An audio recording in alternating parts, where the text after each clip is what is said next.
Hi dear students, நீங்க NEET exam prepare பண்றீங்களா? உங்களால கவர்மெண்ட் காலேஜ்ல சீட் வாங்க முடியுமா முடியாதா அப்படிங்கறத நீங்க ஒரு செல்ஃப் செக் பண்றதுக்காக தான் இந்த வீடியோ நான் உங்களுக்கு சொல்றேன். பாருங்க. First biology only NCERT, chemistry only NCERT, physics only NCERT.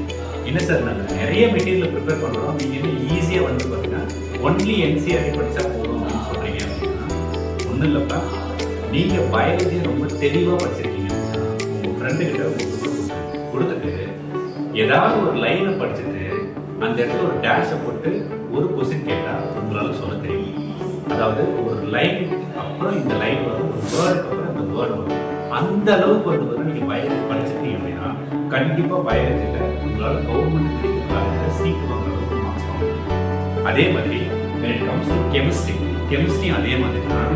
கெமிஸ்ட்ரியில எந்த கான்செப்ட் எடுத்தாலும் என்சிஆர்டி எல்லா கான்செப்டையும் கன்செப்டுவலா அட்மோஸ்ட் கிளாரிட்டி இருக்கும். அதே மாதிரி அந்த என்சிஆர்டி புக்ல உங்களுக்கு இன்டெக்ஸ்ட் சம்ஸ் கேட்டாலும் சரி, இல்ல அந்த லெசன்ஸ் எதுல இருக்கிற சம்ஸ் எக்ஸசைஸ்ல கேட்டாலும் சரி, எல்லா கொஸ்டின்ஸ்க்கும் உங்களுக்கு ஆன்சர் பண்ண தெரிஞ்சது அப்படின்னா that will be enough to get the government medical college. ஒருவேளை பிசிக்ஸ் பாத்தீங்கன்னா நிறைய சம்ஸ் சால்வ் பண்ண சொல்றாங்க, ஆனா என்சிஆர்டில அந்த அளவுக்கு சம்ஸ் இல்ல.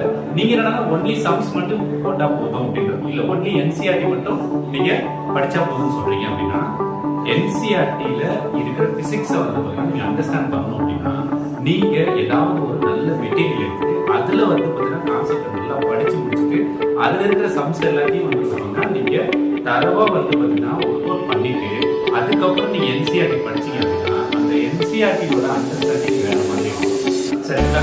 ஸோ அப்போ அந்த அண்டர்ஸ்டாண்டிங்கோட நீங்க படிச்சிருக்கீங்க பார்த்தீங்களா, த clarity is needed for the NEET exam. நீங்க அந்த மாதிரி படிச்சு